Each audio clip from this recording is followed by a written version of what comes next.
26 de fevereiro.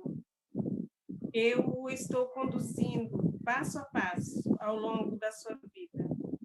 Segure a minha mão numa relação de dependência e confiança, deixando-me guiá-lo por esse dia. Seu futuro parece incerto e frágil, mas é assim que deve ser. As coisas encobertas pertencem a mim, e o futuro é um segredo. Quando você se esforça para adivinhar o futuro, tenta se apropriar de coisas que são minhas. Essa, como todas as outras formas de preocupação, é uma atitude que demonstra rebeldia. Você está duvidando da minha promessa de zelar por sua vida. Sempre que se surpreender pensando no futuro, volte-se para mim. Eu lhe mostrarei qual o próximo passo e todos os seguintes. Relaxe e aproveite a jornada na minha presença, confiando em mim para lhe abrir os caminhos antes que você avance. Louvado seja nosso Senhor Jesus Cristo, para sempre seja louvado. Senhor Deus, Pai de infinita bondade, agradecemos, Senhor, por todas as bênçãos recebidas até aqui. Agradecemos por estarmos aqui reunidos em nome de Jesus, buscando a verdade, buscando aprendizado. Queremos ser seguidores do Cristo, pedimos ajuda dos nossos amigos benfeitores espirituais, para podermos estar sempre atentos, trabalhando nos nossos pensamentos, palavras e atitudes, buscando o aprendizado para colocar em prática os ensinamentos. Abençoe o nosso estudo, Senhor. Abençoe os nossos lares. Pedimos que esteja sempre conosco, Mestre. Queremos e precisamos do teu auxílio sempre. Agradecemos a espiritualidade amiga que sempre nos assiste. Queremos pedir também por todos os nossos irmãos que estão passando por sofrimentos nesse planeta. Pedimos por aqueles que ainda não conhecem Jesus, ainda não conhecem a palavra. Pedimos também que nós possamos despertar sempre, não ficarmos iludidos com algo que não nos leva ao progresso espiritual, que estejamos sempre atentos às ilusões que às vezes nos atrapalham. Abençoe, Senhor, a todos nós. Fique conosco agora e sempre. Graças a Deus. Quem gostaria de ler o Evangelho hoje? Suelen, dá para tu ler? Beleza. Falou eu mesmo? Fui eu? Então tá. Ai, o Blaze estava me atrapalhando, desculpa.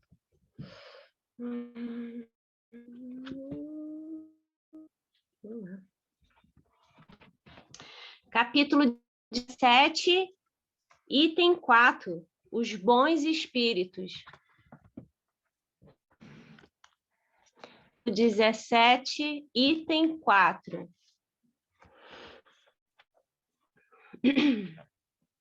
Vou começar. Pode? Vou esperar um pouquinho a Suzana achar. Ok. Bem entendido, mas, sobretudo, bem sentido, o Espiritismo conduz forçosamente aos resultados acima expostos, que caracterizam o verdadeiro espírita como o verdadeiro cristão, pois que ambos são a mesma coisa. O Espiritismo não cria nenhuma moral nova, apenas facilita aos homens a compreensão e a prática da moral de Cristo, facultando uma fé inabalável e esclarecida aos que duvidam ou vacilam. Muitos, entretanto, dos que acreditam nos fatos das manifestações não compreende as suas consequências, nem o seu alcance moral, ou, se os compreendem, não os aplicam a si mesmos. A que se deve isso? A alguma falta de clareza da doutrina? Não, visto que ela não contém alegorias nem figuras que possam dar lugar a falsas interpretações. A clareza é da sua própria essência, e é isso que constitui a sua força, porque vai direto à inteligência. Nada tem de misteriosa, e seus iniciados não se acham de posse de nenhum segredo oculto ao vulgo. Será tão preciso para compreendê-la uma inteligência fora do comum? Não, porque se vêem homens de notória capacidade que não a compreendem, ao passo que inteligências vulgares, moços mesmo, mal saídos da adolescência, lhes apreendem, com admirável precisão, os mais delicados matizes.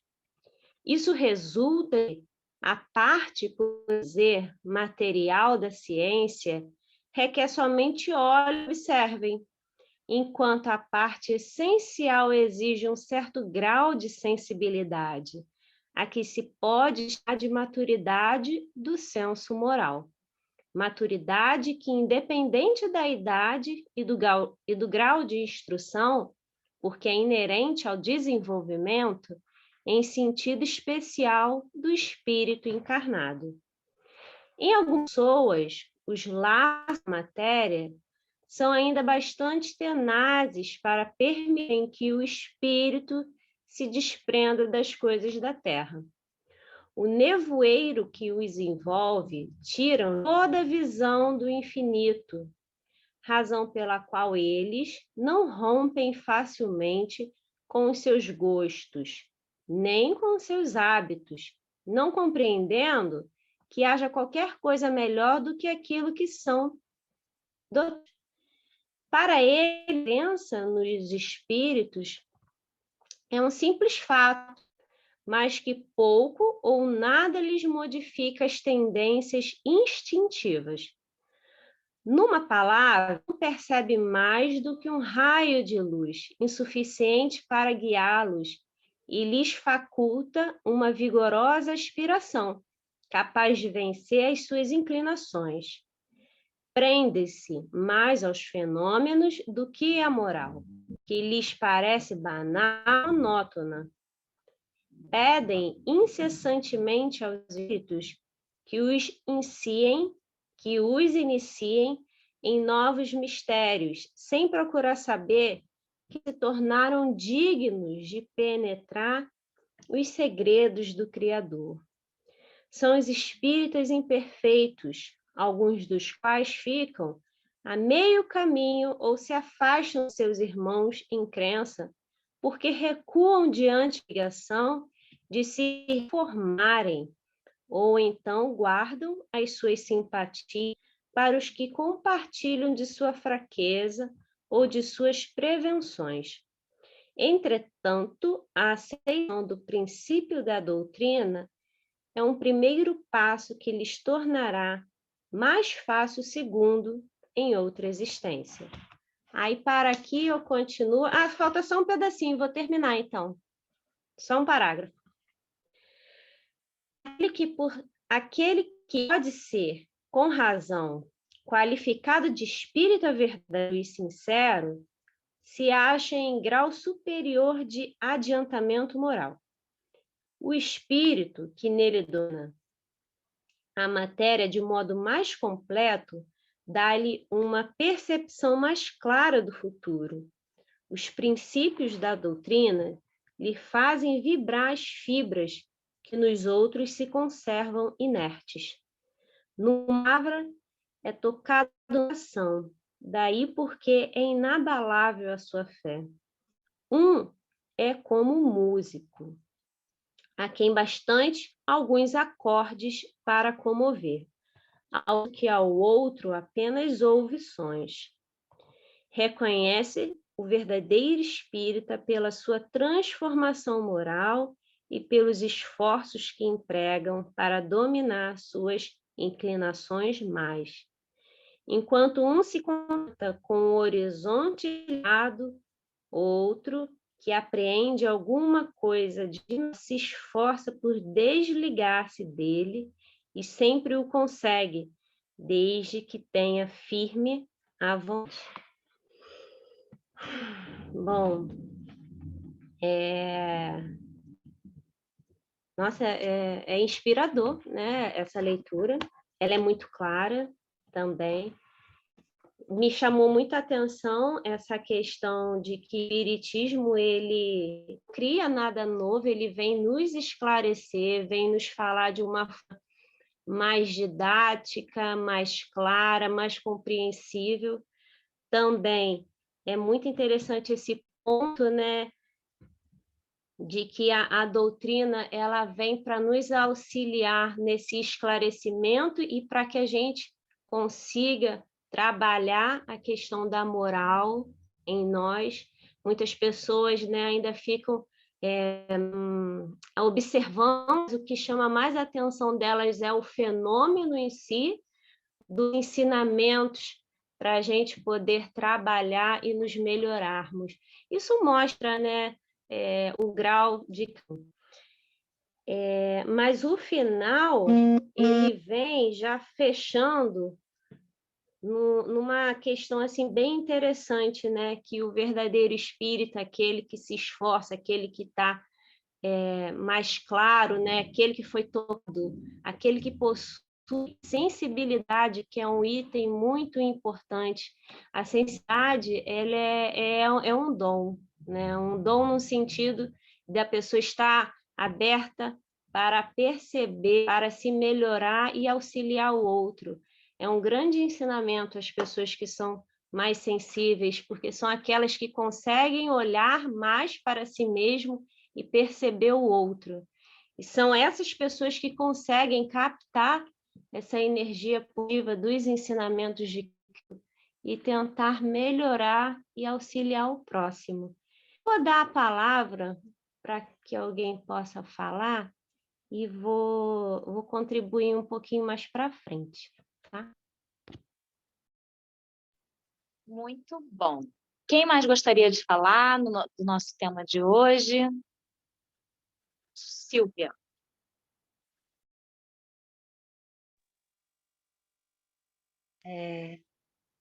A conexão tá horrível hoje, mas enfim. Eu estava pensando que a questão da sensibilidade que foi comentada não é só a questão da nossa mediunidade, né? Da gente sentir, de repente, um outro espírito encarnado ou desencarnado, mas a maneira como a gente vê o mundo, como a gente trata as outras pessoas, como a gente sente essa relação que a gente tem no mundo, né? Com as pessoas, com os animais, com a natureza, seja lá o que for, o que te toca o coração. E ontem acho que a gente comentou sobre, às vezes, se sentir menos quando faz por alguém, né? Servir o outro, porque talvez seja um valor que tenha sido passado para a gente. Acho que a questão de você reprimir a sensibilidade também é uma questão educacional, às vezes, né? Você pode nascer numa família que não tem esse hábito de expressar sentimentos, né? De mostrar a sua sensibilidade. Às vezes isso acaba sendo passado como uma vulnerabilidade. E às vezes é uma coisa até que é condenada, né? Então vamos pensar que quando você é criança, às vezes escuta coisas como do tipo, homem não chora, né? Do tipo, você já não é mais criança para chorar, e você acaba reprimindo muitos sentimentos e não se liga que você tem sensibilidade, né? E acaba condenando a sensibilidade até nos outros mesmo. Então acho que a gente está sempre falando aqui de autoconhecimento e tal. Tem que uma hora perceber que a gente tem que prestar atenção nos nossos sentimentos, na nossa sensibilidade e não negar isso. como se isso fosse uma fraqueza, né? Eu acho que isso ainda é um padrão, às vezes, cultural mesmo, talvez até machista, né? De achar que você não pode demonstrar. Então, eu fiquei pensando nisso. E a gente tem que estar atento para isso também. Sei lá, o que me ocorreu. Show. Alguém mais gostaria de falar do nosso tema de hoje? Ô, Suzana, uma coisa que me veio agora também na mente é que vem falando aqui, acho que no segundo ou terceiro capítulo, né? Que a gente precisa, para compreender a doutrina, muito mais do que a inteligência racional, que é algo que a gente valoriza muito até hoje, né? Nos tempos modernos, essa inteligência racional. Então, para compreender a doutrina, é claro que a gente necessita disso, mas não é só isso.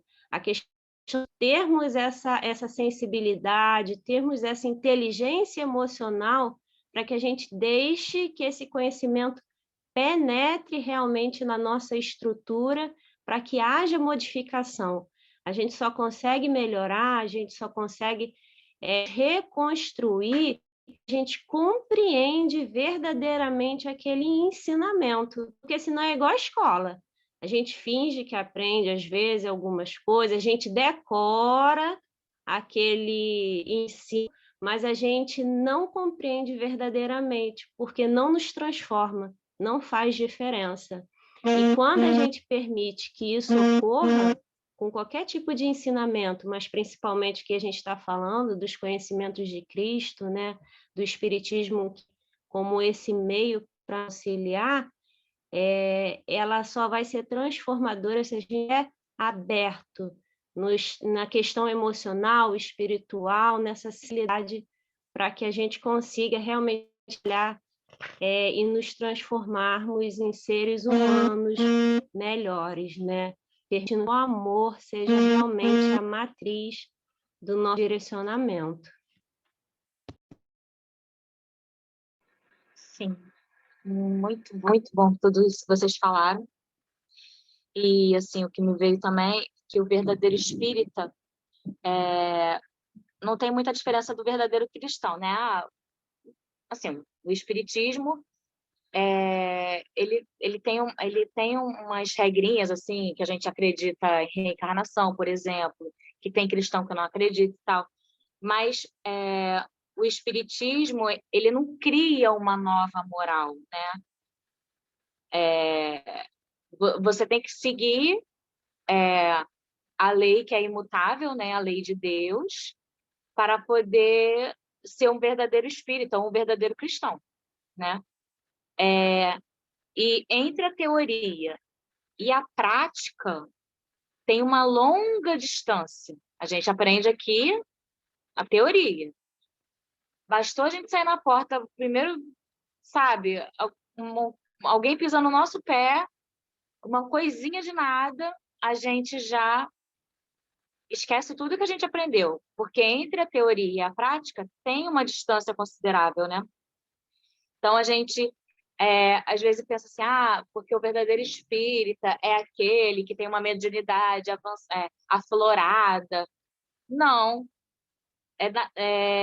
Às vezes, uma pessoa que tem uma mediunidade muito aflorada não escolhe trabalhar a sua transformação, né, espiritual. Então, o verdadeiro espírita é aquele que escolhe se transformar, né? Trabalhar a transformação moral. E não aquele que resolve participar de grupos mediúnicos porque quer ver efeitos físicos e tem essa curiosidade. Não, é porque o verdadeiro espírita é aquele que quer trabalhar a sua transformação espiritual e moral.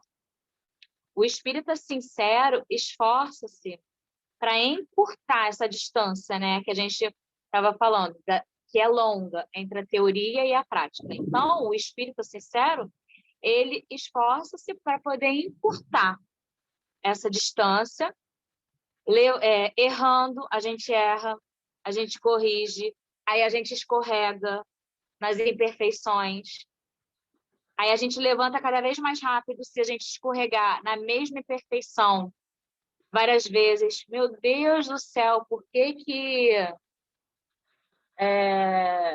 eu estou falando mal dele de novo? Ou então, por que que eu levei essa fofoca adiante? Qualquer coisa. A gente já começa a se dar conta do que é certo e do que é errado, porque a gente aprende na teoria.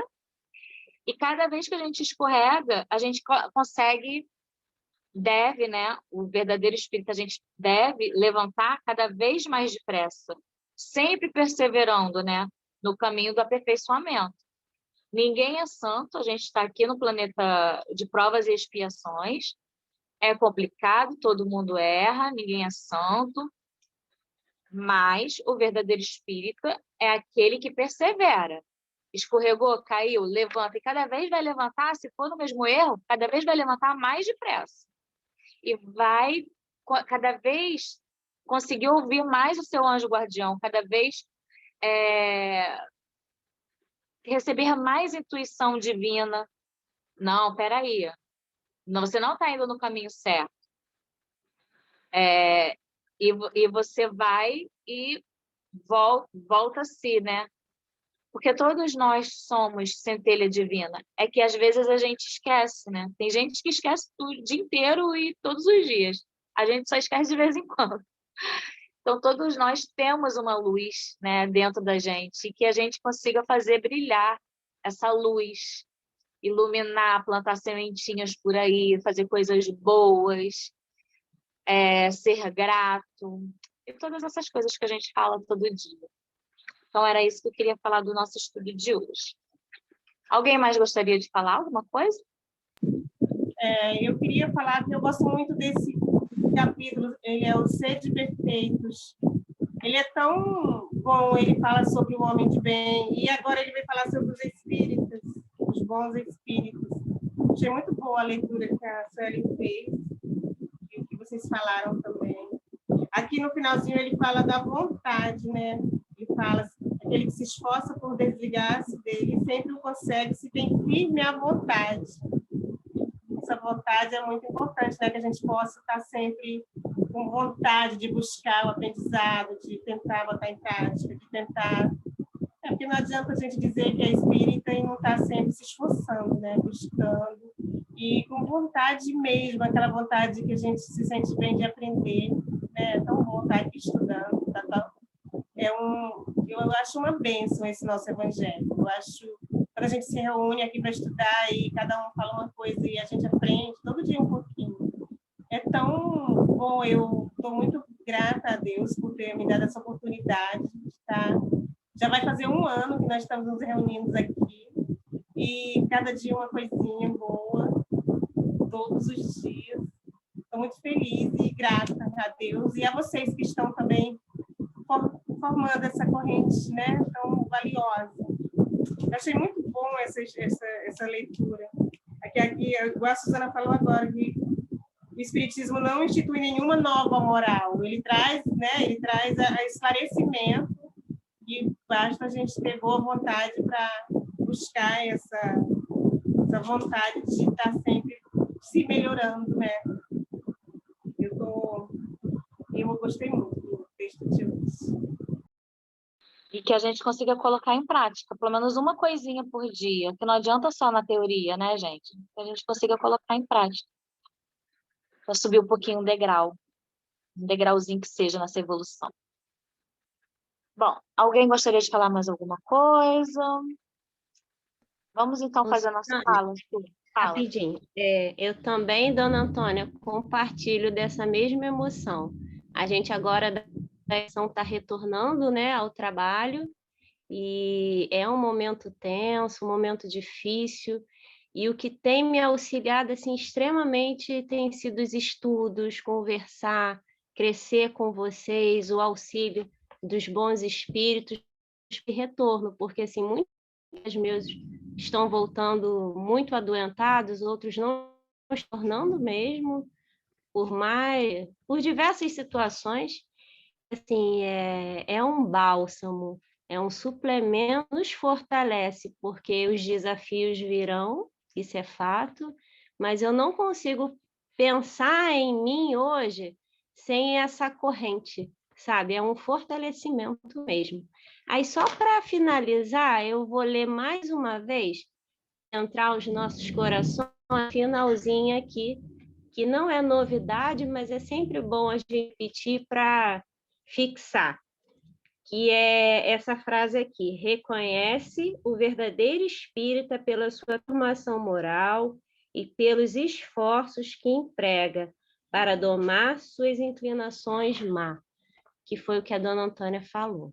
Então, que Deus possa nos abençoar, como Ele vem nos abençoando e nos dando muita coragem para a gente continuar o trabalho por dentro, por fora e auxiliando os nossos irmãos.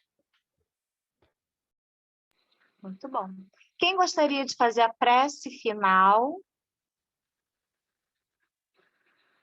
Eu gostaria de que você fizesse, você poderia fazer para a gente, porque eu acho que no finalzinho assim, você não tem aquele compromisso de ficar aceitando as pessoas para talvez Vamos fechar os nossos olhos, pensar em Jesus.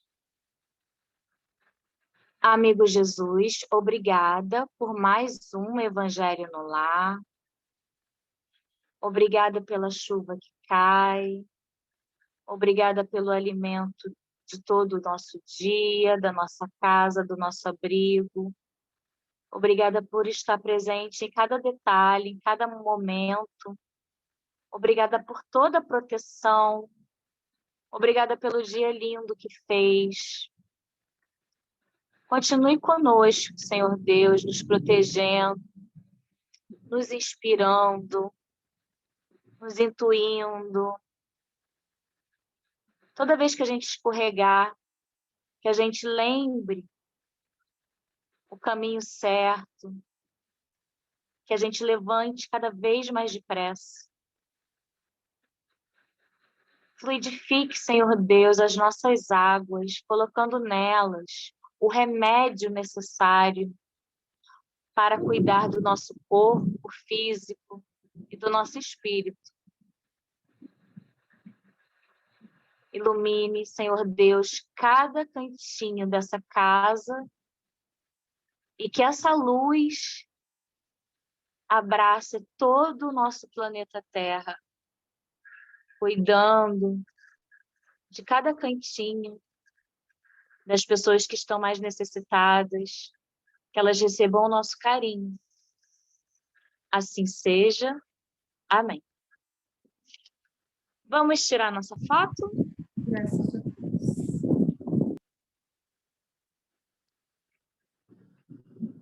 1, 2, 3 e sorrindo. Pronto, pode se mexer. Um beijo e até amanhã, se Deus quiser. Tchau!